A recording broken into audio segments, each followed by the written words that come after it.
You know what time it is. Let's get loaded.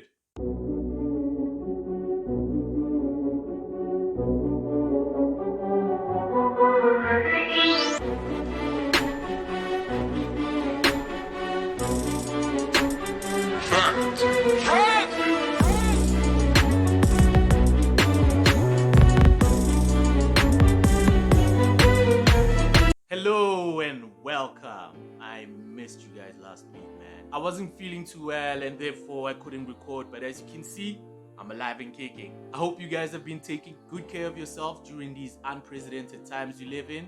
It's really rough out there, man. If this is the first time you're joining us, my name is Rebound Nameng, your financial financial advisor. Do note that anything said on these videos does not constitute financial advice and should therefore not be seen or treated as such.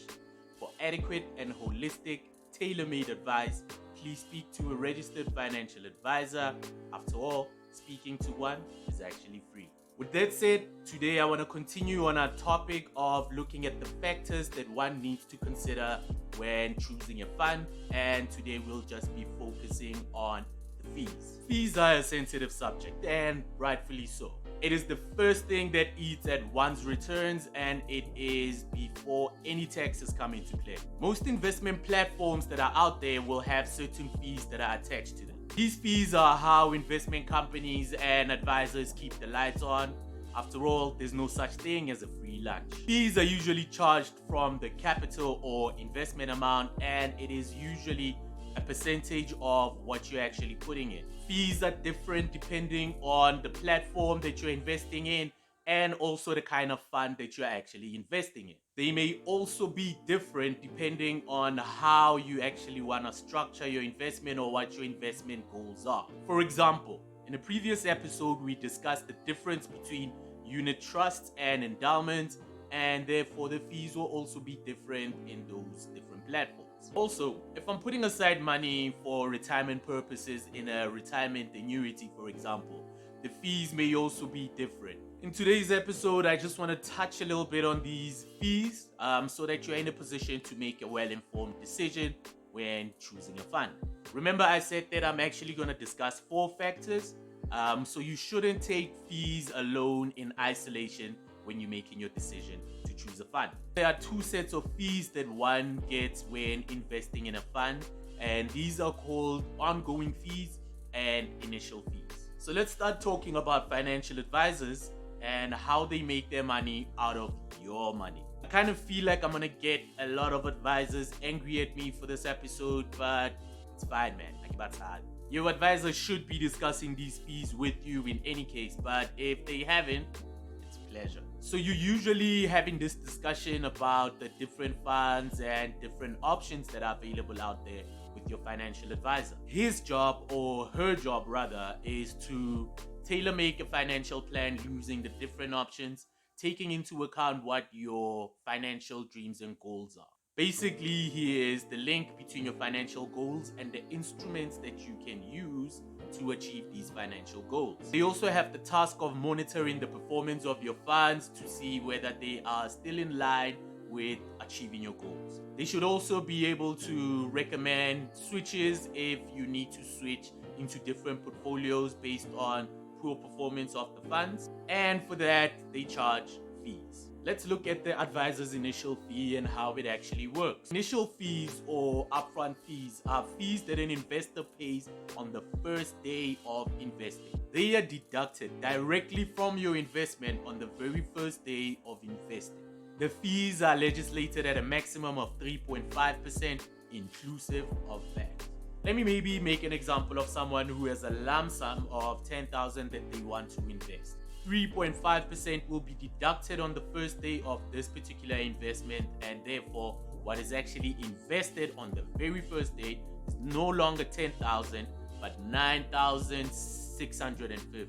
This already makes one feel a little bit uneasy, like this could be a bad idea, but the whole purpose of these videos is to give you all the information you need to make a well-informed decision about your money, so that you don't get a heart attack when you see your first statement less 3.5%.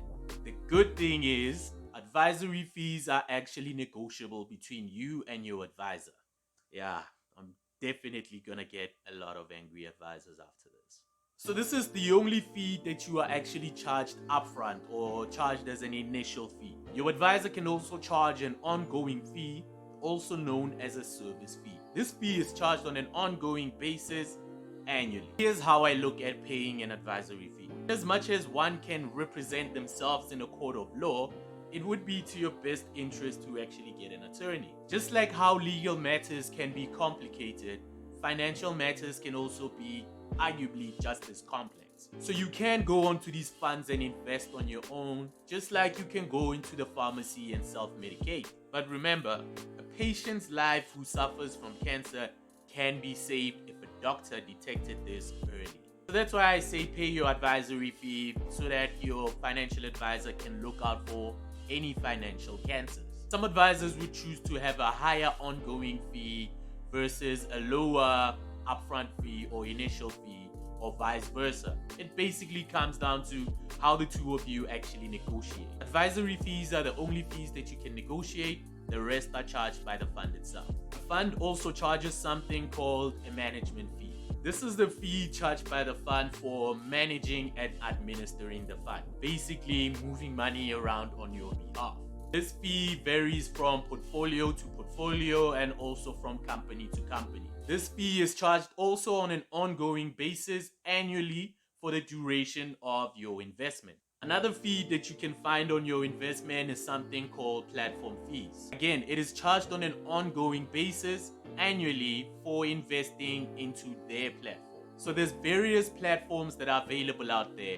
We'll touch on this in a later episode. For now, it's just the fee that you are charged for investing on their platform. Some funds will also have a fee called performance fee. In a previous episode, we spoke about benchmarks, so you should be familiar with what a benchmark is. A performance fee is charged if the fund outperforms the benchmark.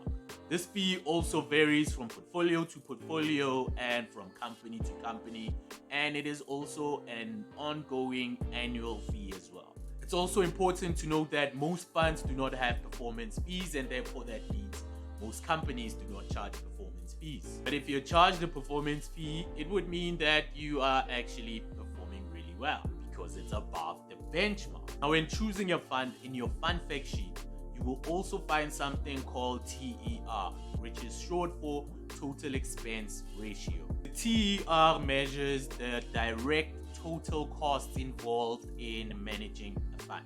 Looking at the TER is a good way of measuring or comparing the cost of investing in different funds. Just remember when doing so to compare apples with apples, basically looking at the different risk profiles and different categories. If you don't know what I'm talking about, go back to the previous videos. In summary, there is almost no investment out there where you will not be charged any fees. Paying investment fees is how you as an investor pay for the expertise that are meant to navigate you towards your financial goals. Remember not to look at fees in isolation when choosing a fund, but to consider the various factors that could affect your fund, such as the performance, the investment goals, the risk profile, etc. This brings us to the end of today's episode. Don't forget to like and share with people in your social circle. I'd really appreciate that. My name is Rabaunen Ameng, signing off. See you guys next time.